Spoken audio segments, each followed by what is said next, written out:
Et salut, ici Alexandre de Mantix. Alors aujourd'hui, on va s'intéresser à comment automatiser votre prospection quand vous êtes un cabinet de recrutement. Alors c'est un sujet assez important, d'autant que finalement, souvent, on va être vite dans une démarche manuelle à la fois pour cibler et prendre contact avec ses prospects. Et là, on va voir aujourd'hui comment passer à l'échelle et à l'étape, la vitesse supérieure, si je peux dire. Et donc à savoir finalement comment automatiser à la fois quelque part le ciblage de vos prospects et aussi la prise de contact de manière intelligente. Alors quand je dis de manière intelligente, ça ne veut pas dire qu'il faut vraiment pousser et tout automatiser, hein. Il y a forcément une partie manuelle dans ce process-là, donc par exemple tout simplement la réponse, hein, quand le prospect vous répond. Mais par contre, il y a un paquet de moments où on va pouvoir du coup demander aux machines du coup de pouvoir automatiser ça pour gagner un maximum de temps dans votre prospection en tant que cabinet de recrutement. Alors, comment on va voir ça? En fait, on va regarder vraiment sur le sujet de la prospection. Donc, on va pas se concentrer sur le sujet de ce que je vais appeler de l'inbound. Donc, quand les gens viennent vers vous, là, on est dans un cas où vous voulez aller vers les gens, vous voulez créer, on va dire, closer plus de deals, on va dire, en allant les chercher. Et c'est ça qu'on va regarder aujourd'hui. Alors, il y a deux principales, on va dire, méthodes. Soit vous allez chercher des nouvelles missions, c'est-à-dire vous dites, ok, moi, je suis un cabinet de recrutement spécialisé dans la fonction commerciale, et ben là du coup je vais aller regarder qui recrute des commerciaux et je vais aller contacter ces personnes-là. Ou alors finalement j'ai déjà des anciens clients, des anciens mandats ou même clients actuels, donc j'ai envie du coup d'aller les solliciter de nouveau et je fais ce qu'on appelle du repeat business. Donc ça va être les deux grandes catégories, si je peux dire, de prospection. On va regarder ces deux catégories-là, une à une, si je peux dire, en commençant par le sujet vraiment du comment aller chercher de nouveaux business. Donc là, on va se mettre dans un cas, finalement, on a un cabinet de recrutement, on existe depuis un certain temps, ou même potentiellement on vient de se lancer, et on est dans un cas où on veut accélérer sa prospection sans forcément y passer beaucoup plus de temps, même toute sa journée, pour aller chercher et contacter des prospects. Alors ben, c'est ça, c'est ce sujet-là sur lequel on va creuser là maintenant. Donc bah, l'idée tout simplement c'est de se dire que les premiers prospects qu'on va avoir et qui vont être intéressants, eh ben, c'est les prospects qui ont un besoin en recrutement, donc a fortiori ce sont des entreprises qui recrutent. Et c'est ça en fait, hein, si je peux dire, le point de départ, donc c'est le trigger, c'est le déclencheur qui va nous intéresser, c'est l'offre d'emploi. Donc si par exemple, je reprends mon exemple, je suis un cabinet spécialisé en recrutement de fonctions commerciales qui recrute des commerciaux en ce moment relativement moi à mes critères de ciblage et c'est ces personnes-là que je vais aller cibler. Alors, ce qu'on va faire, alors il y a plusieurs méthodes hein, pour aller récupérer les offres d'emploi, trouver les contacts, etc. Soit vous codez vous-même un scrapper qui va aller récupérer programmatiquement ces données sur le web, soit vous utilisez des petits outils de web scrapping, type Instant Data Scrapper, etc., etc. Mais là, en effet, du coup, ça demandera quand même aussi un petit lot de compétences techniques, sans pouvoir tout automatiser. Soit vous passez par des outils tout en un. Alors là, je vais vous montrer ça. C'est une alternative hein, parmi toutes. Je vais vous montrer comment on le fait sur Mantix. Vous pouvez le faire autrement. C'est la manière la plus rapide, si je peux dire, de le mettre en place par vous-même, sans compétences techniques. Et c'est pour ça qu'on va voir ça aujourd'hui. Allez, c'est parti, je vais me connecter à la plateforme et tout simplement, je vais créer un nouveau rapport de prospect et là, on va chercher du coup, par exemple, des entreprises qui recrutent. Alors là, je reprends mon exemple de sales, hein. Alors par exemple, sales, commercial, voilà, on pourrait chercher business developer, etc., etc. Voilà, il y a plein de mots-clés, de titres de poste qu'on peut aller chercher sur ce sujet-là. On va regarder par exemple sur l'île de France. Voilà, si vous êtes localisé sur une autre ville, bah, vous mettez une autre ville ou une autre région, hein, tout simplement. Et là, on peut venir rechercher dans la description. Alors la description, c'est intéressant parce que peut-être que vous êtes spécialisé dans le recrutement de sales, mais peut-être dans une typologie de sales particulier, de commerciaux particuliers, peut-être ceux qui font en effet de la prospection dans le dur, hein, si je peux dire. Et là, auquel cas, vous pouvez mentionner donc, quelles sont les boîtes qui recrutent du coup et qui mentionnent prospection dans la description de leurs offres pour vraiment cibler un maximum ces entreprises-là. Alors là, j'ai mis sales, mais on aurait pu raisonner sur d'autres types de postes, hein. Par exemple, là, on aurait pu mettre développeur, full stack, front-end, etc. Si vous êtes spécialisé dans le recrutement, typiquement plutôt dans l'IT, si je peux dire. Si vous voulez chercher par technologie, c'est aussi possible, plutôt dans la description, hein. Par exemple, si vous cherchez toutes les boîtes qui recrutent sur du Java, du Python, ce type de techno, mentionnez dans la description et c'est là où vous aurez en effet le plus de résultats parce que c'est des mots-clés qui sont tellement spécifiques que en effet là on remontera du coup les entreprises qui recrutent forcément des positions techniques. Alors là on va aller voir un petit peu Doctolib. Doctolib, bon, forcément eux c'est des gros volumes de recrutement, on voit qu'ils recrutent sur différents job boards, Indeed, LinkedIn, Welcome to the Jungle, etc. Alors à différentes périodes de temps. Alors là c'est intéressant parce qu'on peut aussi observer des republications et ça c'est plutôt pas mal, ou des vagues de publications sur certains volumes. Donc ça c'est plutôt intéressant parce que du coup là on peut réagir par rapport à ça, par rapport à ce sujet précis. Ok, donc là on commence à avoir un bel échantillon, hein, on va peut-être essayer de le réduire. Alors là on a deux stratégies pour aller, on va dire, titiller ces entreprises-là, aller les chercher et closer du coup aller chercher plus de missions en recrutement. Moi, je vous conseille deux stratégies. Il y en a une où on va aller chercher à réagir, on va chercher à réagir vraiment au plus proche de l'offre d'emploi, c'est-à-dire vraiment sur ces 7 derniers jours, les offres qui viennent de paraître. Vous allez même voir après qu'on peut déclencher le rapport tous les jours pour du coup avoir les offres de ces 24 dernières heures pour être au plus proche de l'offre d'emploi. Plus vous déclenchez finalement votre prospection à chaud, plus vous avez de chances, on va dire, de créer une conversation avec vos prospects. Donc là, je mets ces 7 derniers jours. On peut venir regarder par exemple sur les entreprises donc de 1 à 500 personnes. Si par exemple vous êtes plutôt axé TPE PME, donc ça peut être une idée. Alors c'est intéressant, on a vu passer stage. Voilà, ça typiquement ça va être des mots-clés qu'on va exclure de la description. C'est des types de contrats peut-être qui ne nous intéressent pas, ou au contraire qui nous intéressent. Tout dépend un peu du typologie de recrutement que vous faites, mais voilà, vous pouvez tout à fait exclure des contrats, en effet, des types de contrats dans la description, comme stage, alternance, etc., ou en inclure CDD, freelance, etc., etc. Donc là, ça nous fait déjà quand même un bel échantillon, hein, 162 entreprises, c'est pas mal. Par défaut, donc on va venir exclure un maximum les entreprises de recrutement et de consulting pour aller uniquement chercher les clients finaux. Alors certains passent parfois au travers des mailles du filet, c'est un peu le jeu du chat et de la souris, on essaie de les exclure et pas forcément de se faire détecter, mais on arrive quand même à en exclure la majorité. Ok, donc là du coup, en effet, on va regarder les boîtes qui recrutent des sales, commerciaux, business développeurs en Ile-de-France, avec une spécificité dans la description, pour peut-être que le candidat qu'on a finalement, il va être, qu'on cherche à proposer, il va être spécialisé sur de la prospection pure et dure. C'est peut-être un angle justement à aller chercher chez ces prospects-là. Alors là, voilà, on a quand même un premier lot d'entreprises. On va se dire, d'entreprises fraîches qui viennent de publier. Dans ces boîtes-là, j'ai envie d'avoir les coordonnées d'un dirigeant. J'ai envie d'avoir les coordonnées, alors ça peut être d'un DRH, de la personne qui a publié l'offre d'emploi. Et finalement, pourquoi pas, du responsable commercial. Alors là, j'ai sélectionné plusieurs buyers persona, comme on appelle dans la plateforme. C'est finalement des regroupements de titres de poste. Ici, quand on met directeur commercial, on va aller chercher par exemple tout ce qui est Head of Sales, VP Sales, responsable des ventes. Voilà. Chacun y va un peu de son petit nom. L'idée, c'est d'aller chercher la personne qui correspond à cette catégorie-là automatiquement. Donc vous avez juste à cliquer et on va chercher la bonne personne. Il y a une catégorie qui est un petit peu particulière. Celle-ci, Recruitment Published By. Ça, c'est la personne qui a publié l'offre d'emploi. C'est vraiment le petit publié par qu'on va trouver au-dessus des offres LinkedIn. Donc Jean Dupont a publié cette offre d'emploi. Voilà, on va chercher ce Jean Dupont qui, pour de la TPE-PME, ça peut souvent être un opérationnel. Donc c'est vraiment une personne à aller chercher, si je peux dire. Voilà, et là, on a passé un step. Donc c'est-à-dire qu'on a identifié, là, on a mis en place, on va mettre en place notre rapport automatiquement. On va chercher les boîtes qui recrutent des sales en prospection spécifiquement et qui du coup recrutent et pour toutes ces boîtes là des contacts de ce type là. Alors par défaut on va aller chercher on va dire le mail et le LinkedIn de ces personnes là. On peut aussi aller chercher le 06 avec Mantix, alors soit avec Mantix en natif, soit avec Casper si vous avez un compte chez eux. Vous rentrez votre clé API et c'est parti, on va aller chercher ces personnes là avec vos crédits Casper.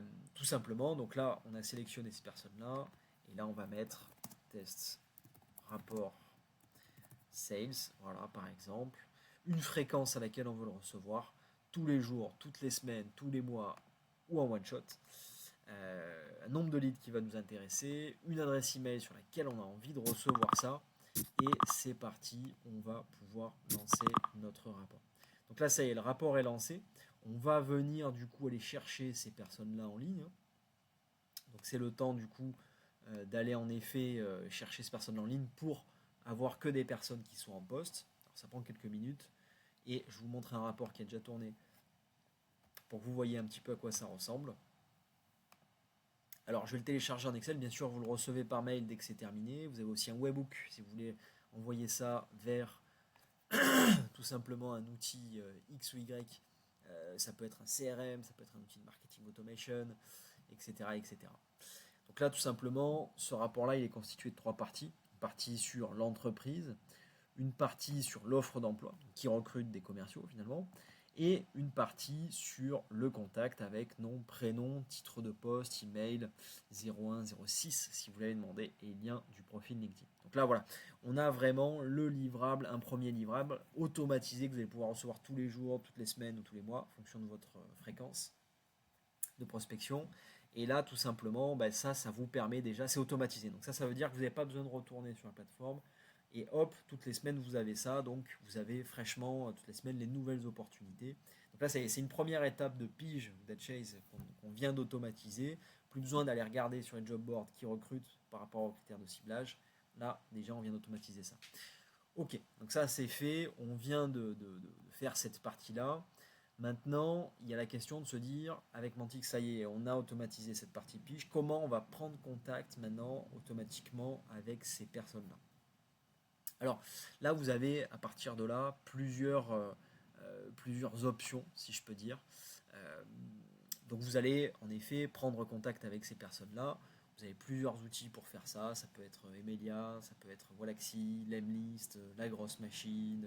Voilà. Il y en a un certain nombre. Alors moi, je vais vous montrer comment faire ça, comment prendre contact du coup, et les différentes stratégies que je peux vous conseiller avec la grosse machine. Mais voilà, parce que bon, moi je l'utilise, mais après, voilà, si vous en avez un autre, ça marche tout autant.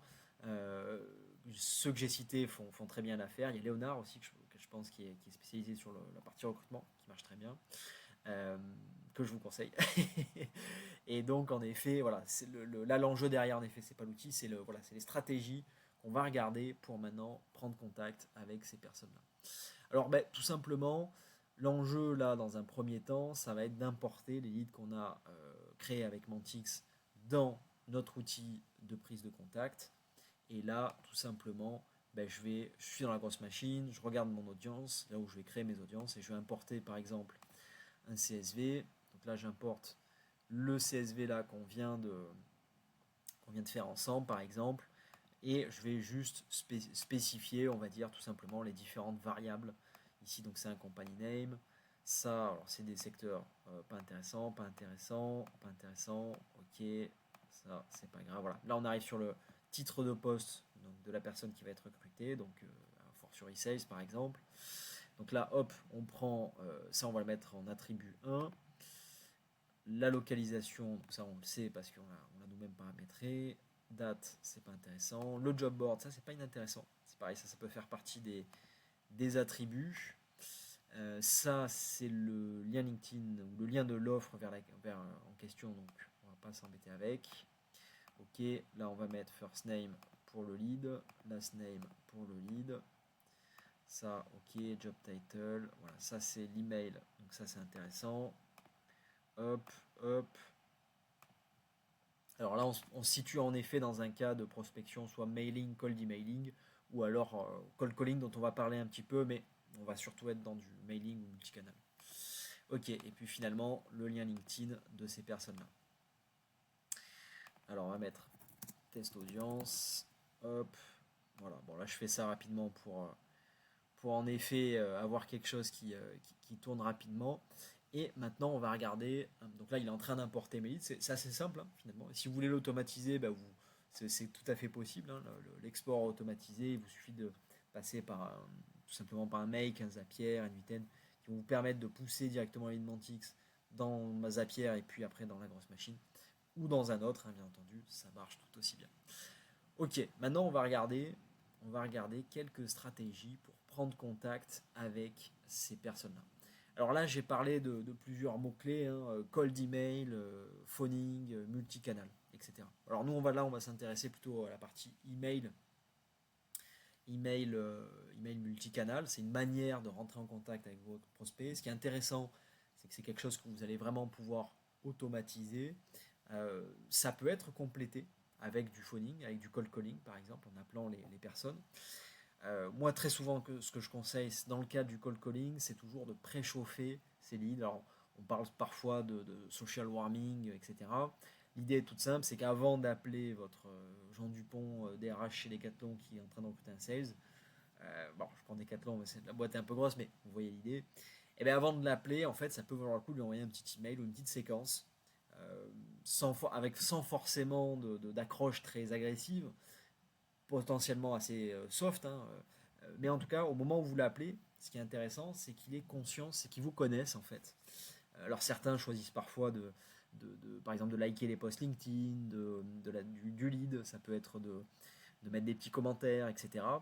Donc pour vraiment préchauffer le lead, en fait quand vous l'appelez, il dit ah ouais Alexandre de Mantix, ah ouais ok, ah oui non mais en effet c'est vrai que je l'ai vu passer quelques fois, j'ai pas eu le temps de répondre à ses mails, mais en effet ouais vas-y dis-moi ce que tu vas me dire. Donc là en fait vous avez cassé une barrière, et donc vous rentrez si je peux dire dans le jeu, et c'est plus facile en effet de parler à quelqu'un qui vous connaît, en tout cas qui a la sensation un peu de vous connaître, que quelqu'un complètement à froid. Alors ça c'est pour la partie phoning. Alors maintenant je vais détailler la partie vraiment cold emailing ou alors multicanal. Alors quand je dis multicanal, c'est finalement on va chercher à les contacter, que ce soit via du mail ou bien via du LinkedIn ou les deux en même temps. Alors je ne vais pas vous montrer des séquences multicanales, ce serait peut-être un peu long à présenter, et puis des outils comme la grosse machine vous en propose certaines qui sont déjà très bien faites en template et que je vous conseille carrément d'utiliser. Euh, Là, en effet, je vais vous présenter 3 idées d'accroche concrètes que vous pouvez vous-même utiliser derrière après la vidéo pour justement aller accrocher vos prospects, des icebreakers comme on appelle ça, en ayant ce déclencheur sur tu recrutes un sales par exemple, sur Welcome to Jungle, etc., etc. Alors on va regarder ces 3 approches qui ne sont pas une séquence, hein, c'est-à-dire que là je le mets sous format séquence, mais l'idée c'est vraiment que vous ayez, si je peux dire, 3 idées d'accroche pour démarrer, sachant que ça peut être, vous pouvez aussi les imbriquer comme des relances. Le principe de la relance à avoir en tête, c'est que vous devez toujours apporter de la valeur dans une relance. Vous ne devez jamais répéter un message que vous avez déjà dit au précédent message. Par exemple, si vous dites, ben voilà, je fais suite à mon précédent message, vous informant que nous sommes un cabinet de recrutement, nous pouvons en effet vous accompagner. Non, il faut à chaque fois rajouter de la valeur. Ça peut être un cas d'usage, ça peut être les 10 meilleures astuces pour recruter des sales, ça peut être, voilà. Il peut y avoir plein de manières d'apporter de la valeur supplémentaire entre chaque relance, et surtout, bien sûr, pas hésiter à relancer, super important. Alors, les anglo-saxons qui sont assez costauds, souvent en prospection, un dicton là-dessus, c'est money is in the follow-ups. Donc, en gros, là où vous allez faire du closing, c'est de la conversation avec vos prospects, ça va être dans les relances. Pas hésiter, entre 3 et 5 généralement, mais le faire en bonne intelligence, en apportant de la valeur. Il ne faut pas que vous spammiez votre prospect, personne n'a envie de le faire, vous n'avez pas envie de spammer votre prospect n'a pas envie d'être spammé, voilà, c'est l'idée. Donc là l'enjeu, ici sur cette première partie-là, ça va être de vraiment, on va dire, accrocher le prospect en créant une conversation. C'est pas de lui vendre quelque chose. C'est pas de lui vendre quelque chose. Plus vous allez essayer de vendre quelque chose, moins vous aurez de résultats. Il faut vraiment avoir une démarche. Alors je vais pas dire complètement désintéressé, votre prospect n'est pas dupe, mais il faut que votre prospect finalement, c'est un peu comme si vous le croisiez dans la rue. Si vous lui dites hello Jean, bah, est-ce que tu veux acheter mes services? Bon, bah, ça va pas bien se passer. D'abord, vous présentez, éventuellement vous intéressez à lui. Euh, c'est quoi tes problèmes du moment? Ah oui, tu as des problèmes de recrutement, ok, c'est pas facile en effet. J'en sais quelque chose, j'en ai fait quelques-uns. Bah écoute, si tu veux, je peux te donner des conseils. Ok, mes conseils t'intéressent. Bon, bah là, peut-être qu'on peut faire affaire, etc. Alors, c'est un peu l'idée ici. Donc, hello, first name. Donc là, ici, c'est des variables hein, que vous avez rentrées du coup avec votre fichier Mantix. Vous voyez que c'est assez simple. J'ai vu que vous recrutiez un sales sur Welcome to Jungle. Donc là, c'est un exemple. Hein. Je contextualise sur les variables, mais c'est l'idée. On a écrit un article sur comment recruter les meilleurs sales du marché. Je vous envoie ça. Belle journée à vous. PS, je serai preneur de votre retour sur l'article. Alors si on analyse un petit peu ce message-là, ce qui est intéressant ici, c'est que l'icebreaker, donc l'accroche, elle est sur quelque chose du moment. C'est-à-dire qu'il est en train finalement d'aller chercher un sales en ce moment sur Welcome to the Jungle, ou sur Indeed, sur LinkedIn, sur Glassdoor, peu importe. Mais voilà, l'idée c'est qu'il est en train de recruter un sales et vous réagissez en ce moment, récemment, et vous réagissez là-dessus. Donc c'est une actu du moment. Il sait que lui-même il est en train de recruter un sales et potentiellement même d'ailleurs il galère par rapport à ça. Il a besoin de le recruter vite. On a écrit un article sur comment recruter les meilleurs sales du marché. Alors ici, on a un CTA, donc un call to action, hein, on peut dire l'accroche pour pour déclencher une réaction chez le prospect. Et cette accroche-là, elle est plutôt soft, elle est plutôt douce, au sens où on ne va pas chercher à lui caler un rendez-vous, on va lui chercher à lui proposer de la valeur. C'est-à-dire qu'on va lui dire, est-ce que tu veux que je te montre comment on fait pour recruter les sales? Mais quelque part, c'est gratuit, hein, il a juste à dire oui, et vous lui envoyez, par exemple, ses 5 meilleures méthodes, j'en sais rien, quelque chose comme ça. Et là, donc si vous êtes là-dedans, bah, vous avez sans doute des tips, des astuces pour justement recruter les meilleurs sales. Si vous le partagez, vous partagez de la valeur, il va dire ah oui putain, là il est costaud. Ce qu'il me dit c'est pas bête du tout, j'y ai pas pensé, je connaissais pas cette idée-là. Et en effet, je vais vraiment pouvoir accélérer, trouver de meilleurs sales. Et après là, s'il vous répond, bah, c'est là où justement vous allez chercher à créer et à engager votre prospect. Donc là, on est sur un CTA qu'on va appeler plutôt soft.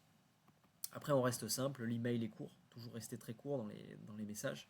Que ce soit LinkedIn, alors ça, vous pouvez le faire sur LinkedIn aussi, ce mode-là, ou bien sur mail. Hein, le format changerait un peu parce qu'on mettrait peut-être pas ça, vous voyez, parce que c'est une messagerie instantanée LinkedIn, mais le principe resterait le même. Et vous voyez qu'à la fin, je mets un petit PS. Le PS, donc, il peut être très efficace parce que ça personnifie, ça rend vraiment personnel finalement le message. Et là, c'est quelque chose d'assez humble. On dit, bah, finalement, si ça t'intéresse, moi, je serais preneur de ton retour pour que tu me dises ce que tu en penses. Et donc, on vient sur une démarche voilà, qui est quelque part très personnelle, finalement assez humble. On ne va pas chercher vraiment à lui vendre quelque chose, mais à vraiment engager une conversation. C'est l'idée. Et après, signature. Ok, on passe à l'option numéro 2. Donc là, alors à chaque fois, vous voyez que je fais varier un petit peu les titres. Hein, c'est une idée. Donc là, ça peut être votre prochain sales, recrutement sales. Voilà, ça peut être une idée. Sur le troisième mail, j'ai mis question Alexandre, par exemple. Question pour Alexandre. Voilà. Vous pouvez faire varier un petit peu les objets. Vous voyez qu'il n'y a pas de majuscule ici sur le premier mot. Super important. Ça donne l'impression qu'en effet, c'est écrit à la main et qu'il y a eu presque une inattention, si je peux dire, que la personne n'a pas mis de majuscules, mais c'est pour dénoter par rapport à tous les autres mails qu'ils vont recevoir où il y a des majuscules de partout. Vous n'en mettez pas, et là, derrière, ça dénote, on va dire, sur l'objet. Ok, hello Jean, je suis tombé sur votre offre de sales chez Welcome to the Jungle. On a actuellement des profils qui correspondent très bien à vos critères, cela pourrait vous intéresser, que je vous les présente, ou bien faut-il que je m'adresse à Custom Attribute 3, bien cordialement. Alors si on voit un petit peu la structure de cet email, alors là, pareil, hein, le déclencheur, c'est l'offre d'emploi, c'est le besoin actuel qu'il a en ce moment. Et là, ce qu'on va faire, c'est qu'on va... alors c'est une méthode assez classique, hein, si je peux dire, courante, donc on voit souvent dans le recrutement.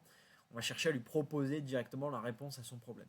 On peut faire, alors certains poussent carrément même des CV anonymisés, hein, on parle parfois de push CV.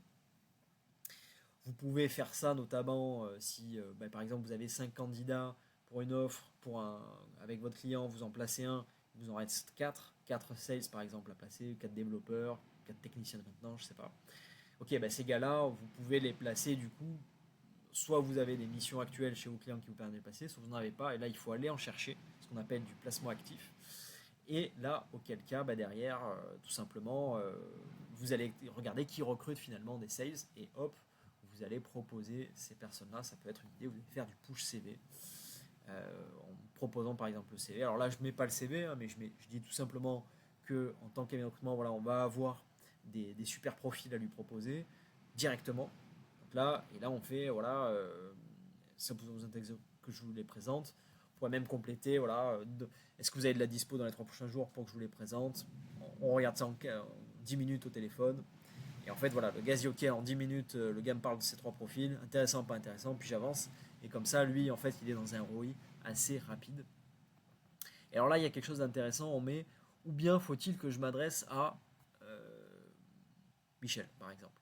Et ce Michel, ça peut être tout simplement quelqu'un, ça peut être le dirigeant de la boîte. C'est-à-dire que si vous avez généré plusieurs leads par entreprise, ce que vous pouvez faire, c'est mentionner, par exemple, si vous avez sélectionné le DRH et le CEO, ou le directeur commercial et le dirigeant, dans le mail pour le dirigeant, vous sélectionnez le directeur commercial, et dans le mail pour le directeur commercial, vous sélectionnez le dirigeant, et là, auquel cas, en fait, le gars va se dire, ah ouais, putain, il est quand même allé loin, parce qu'il est allé regarder finalement si je peux dire, la personne qui pourrait correspondre dans l'entreprise, et il me la mentionne, et oui, en effet, forcément, je connais Michel, c'est le dirigeant. Alors, forcément, je connais Michel, c'est le directeur commercial. Ok, c'est parti.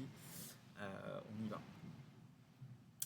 Ok, mail numéro 3. Alors, celui-ci est un petit peu plus long, mais bien sûr, il peut être adapté. Il reste quand même assez court, hein. L'objectif, c'est toujours d'avoir quand même une approche assez courte. Bonjour Jean, j'ai vu que vous recrutiez un sales sur Indeed.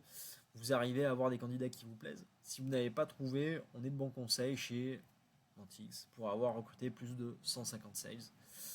Je vous envoie nos 3 méthodes avec les plus de résultats. Avec le plus de résultats. Très belle journée à vous. PS attention, vous risquez d'avoir du mal à choisir si vous appliquez ces méthodes à la lettre. Pour exclamation.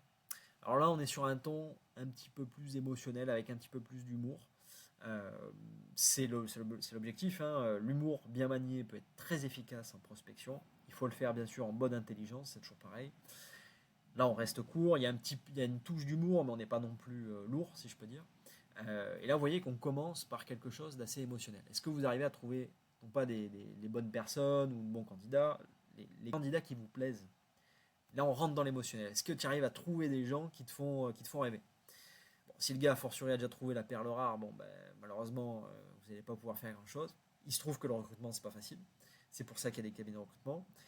Donc, a fortiori, si vous réagissez à chaud quand l'offre vient de paraître, par exemple, là, vous aurez toutes les chances d'arriver au bon moment. Et forcément, il n'aura pas encore rencontré la perle rare. Et là, vous arrivez pour ça. Vous arrivez et vous lui proposez justement votre aide là-dessus. Alors là, c'est une preuve sociale, hein, finalement. Alors, quand je dis 150 ici, bon, vous mettez le chiffre que vous voulez, hein, c'est un exemple. Peut-être même sur certains cabinets de recrutement, c'est beaucoup plus que 150, hein, c'est peut-être 500, 1000, etc. Mais en fait, tout simplement, l'idée, c'est vraiment la preuve sociale. Là, on pourrait mettre un cas d'usage client. Cas d'usage client qui pourrait apparaître finalement dans une relance, etc., etc. Et là, on reprend un peu l'idée de tout à l'heure. On va lui proposer du contenu à forte valeur ajoutée. Est-ce que tu veux que je t'envoie finalement les 3 méthodes qui ont le plus de résultats pour recruter tes commerciaux, atteindre tes objectifs, etc., etc. Très belle journée à vous. Et là, on termine par un petit PS, encore une fois avec une petite touche d'humour. L'idée étant de dire qu'en fait, avec ces conseils-là, il y aura tellement de valeur qu'en fait, que le gars, il aura tellement de super candidats il aura plus de mal à choisir que finalement trouver les bons candidats parce qu'il y en aura plein. Bon, c'est une petite touche d'humour, bien entendu, sans être trop lourd. Mais voilà, là, on est sur quelque chose de plus, avec un ton plus léger. Peut-être par exemple là sur une cible plutôt tech, startup, ça peut être intéressant. Alors là, auquel cas, du coup, on enlèverait le vouvoiement, hein, on passerait carrément sur du tutoiement. On pousserait peut-être même un peu plus l'humour, ça peut être une idée aussi. Voilà, voilà. Ok, donc là on a vu en effet 3 méthodes qui permettent, alors 3 accroches, 3 manières d'accrocher que vous pouvez utiliser aussi finalement en relance, hein, si je peux dire. Voilà, alors je repasse l'écran dessus si vous voulez un petit peu les noter. Vous les approprier et puis lancer ça. Alors vous avez vu, c'est assez simple, hein. Là j'ai pris le temps d'expliquer, mais bien sûr, si on avait fait en 5 minutes, on aurait pu mettre ça en place. Si on avait bien sûr les séquences écrites, c'est automatisé, hop, ça part dans la grosse machine, ou un autre, hein, Emilia, Léonard, Walaxy, Lamlist, etc. Et là, hop, c'est parti, on vient automatiser notre prospection. Et là, vous lancez ça, et c'est parti, vous avez tout votre cycle, et vous allez commencer du coup à créer de la conversation. Alors, non pas à vendre directement, hein, c'est toujours le jeu dans la prospection, c'est créer de la conversation en premier lieu. Et c'est ça qui va nous permettre du coup d'accélérer et vraiment d'automatiser votre prospection. Ok, donc là on a vu finalement un premier cas d'usage de prospection. Vous allez chercher des nouveaux mandats. Vous allez chercher de nouveaux mandats. Alors on pourrait être dans un autre cas finalement où vous avez déjà un ensemble d'anciens clients ou de clients même actuels et vous voulez faire du repeat business. Enfin, désolé pour l'anglicisme, mais en tout cas Vous voulez aller voir ces personnes-là et du coup, de nouveau, aller voir si ces personnes-là recrutent des sales, par exemple. Alors, je reprends mon cas d'usage, mais ça marche aussi pour développeurs, techniciens de maintenance, etc. Coiffeurs, par exemple. Mais en effet, voilà, l'idée, ce serait de dire, ben, est-ce que quelque part, pour ces 50 anciens mandats, pour ces 100 ou 500 anciens mandats, en fonction de la taille de votre cabinet de recrutement, est-ce que je pourrais pas être alerté régulièrement dès qu'il y en a un qui recrute un sales? Et quand c'est le cas, hop, c'est parti, je vais le chercher. Et je lui dis, bah, hello Jean, j'ai vu que de nouveau tu recrutes un sales. C'est top, on a déjà travaillé ensemble sur ce type de recrutement par le passé. Est-ce que de nouveau, on n'irait pas recruter ensemble? Euh, alors ça c'est intéressant, cette manière d'aller approcher, de réactiver ses anciens clients, parce que c'est beaucoup plus facile de convertir quelqu'un qui nous connaît, avec qui on a déjà une relation commerciale, ça s'est bien passé, que quelqu'un de zéro, forcément. Donc là, du coup, on ne part pas depuis zéro, on connaît déjà la personne, peut-être même vous avez déjà son 06, vous pouvez l'appeler là dans la foulée. Donc ça peut vraiment déclencher des ventes de manière beaucoup plus rapide, mais vous restez voilà, dans le jargon des anciens clients. Alors si vous en avez 500 anciens, ben, ça vous fait quand même une belle dose d'opportunité. Même 50, hein, vous pouvez déjà aller très loin. Alors c'est pour ça qu'on a développé cette petite fonction sur Mantix. Alors, pour l'instant c'est dispo par API, mais on a mis un petit Google Sheet pour l'utiliser super simplement du coup depuis Google Sheet. Et là vous voyez que c'est ultra simple. Hein. Donc là l'exercice c'est juste de dire bah, vous prenez votre CRM, vous faites un export, vous le mettez dans Google Sheet, vous mettez les sites web des boîtes qui vous intéressent, un mot-clé sur lesquels vous voulez regarder ça. Alors là on a mis Sales, mais on peut mettre autre chose, hein, bien entendu, ça va se mettre à la volée à jour. Et après, bah, tout simplement, on va dire, ok, est-ce qu'en ce moment ou pas, par exemple, Ringover recrute des sales, Agicap recrute des sales, etc., etc. Et là, dans la foulée, en fait, on va vous avertir, comme ça, bah, toutes les semaines, ou même tous les jours, vous pouvez être alerté quand il y a des nouveaux recrutements sur vos anciens clients, enrichir à la volée votre CRM, et du coup, on va dire, déclencher, aller chercher ces opportunités-là de manière beaucoup plus efficace. Comme ça, vous êtes toujours à jour sur ce qui se passe chez vos anciens clients, vous réagissez dès que ça arrive, et là, c'est parti, vous êtes en mesure, vous arrivez, encore une fois, je vais utiliser un anglicisme, mais on the top of the mind, c'est-à-dire que vous, en fait, dès que le gars a un recrutement, il va penser à vous. C'est-à-dire que là, vous publiez à chaque fois le gars, entre guillemets, vous lui proposez vos services quand il y a un recrutement, et l'idée, voilà, c'est vraiment d'être dans un truc où vous réagissez dès que l'offre paraît, et bah, vous appelez gens que vous connaissez déjà, et c'est parti. On va pousser un peu le truc. On va pousser un peu le truc et on va regarder. Par exemple, alors là j'ai pris une petite liste de boîtes et j'ai poussé un peu l'exercice. Donc là, bon, encore une fois, c'est dispo sur Google Sheet, mais vous pouvez jouer aussi avec l'API. Et on va regarder, par exemple, est-ce que sur ces boîtes-là, par exemple, quelles ont été les offres d'emploi qui ont été publiées entre 3 et 5 semaines, toujours actives chez vos anciens clients. Alors là, c'est puissant. C'est puissant parce que on passe encore à une étape supplémentaire. Donc on n'est pas juste dans la réaction, mais on est vraiment dans le fait de dire, ben, finalement, je vais pas aller voir tout le temps Jean de chez North Star Network, par exemple. Bon, j'ai pris une liste de boîtes un peu au hasard, mais vous mettez la vôtre, hein, bien sûr. Je vais aller le voir quand en fait il n'arrive pas à recruter. Donc là, vraiment, vous arrivez avec le call to action, si je peux dire, ou en tout cas une accroche qui est difficile de faire mieux. En gros, le gars là, par exemple celle-ci, on a regardé, ça fait 3 semaines l'offre est toujours ouverte, ils n'ont toujours pas eu de candidat. Euh, Là, c'est entre guillemets je vais pas dire du pain béni, mais ouais, c'est un peu ça quoi. C'est-à-dire qu'en fait, vous arrivez, le gars n'a toujours pas finalement, n'est toujours pas arrivé à recruter. Vous le connaissez, hello Jean de North Star Network. Pétard, j'ai vu que ton offre là, est toujours sur LinkedIn pour un office manager. Je mets office manager, mais ça peut être autre chose, hein, bien sûr. Alors ici, on a un développement, ingénieur développement, je vais élargir un peu, net, etc., etc.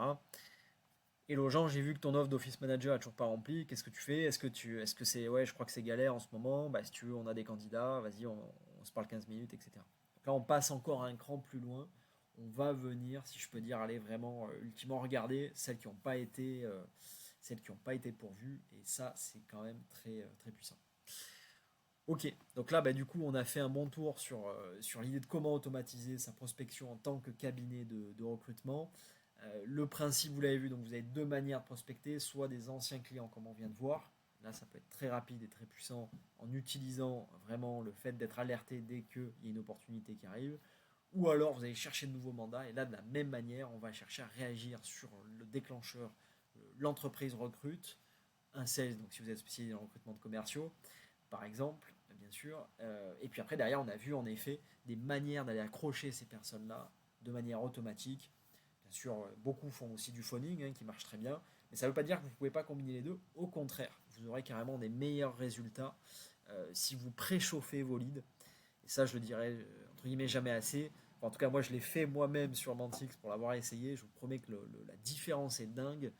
Quand vous préchauffez vos leads avec vos prospects, avec du contenu à valeur ajoutée, par exemple, vous n'imaginez pas la différence qu'il va y avoir, notamment en phoning, parce que le gars a déjà vu passer, vous a déjà vu passer, il vous connaît déjà, et surtout l'importance d'une approche personnalisée. J'ai vu ton offre sur Welcome, peut-être que c'est galère, alors de recruter des sales, voilà les meilleures méthodes, etc. Voilà. On va vraiment chercher à créer une conversation, un message personnalisé pour ses prospects, avec un bon ciblage, ça va de soi, et vous allez déclencher du business, des nouvelles missions, et ce sans forcément passer plus de temps. C'est ça qui est intéressant. On va vraiment pousser la chose en allant chercher à automatiser ça. Voilà, voilà. N'hésitez pas si vous avez des questions, je me tiens à dispo.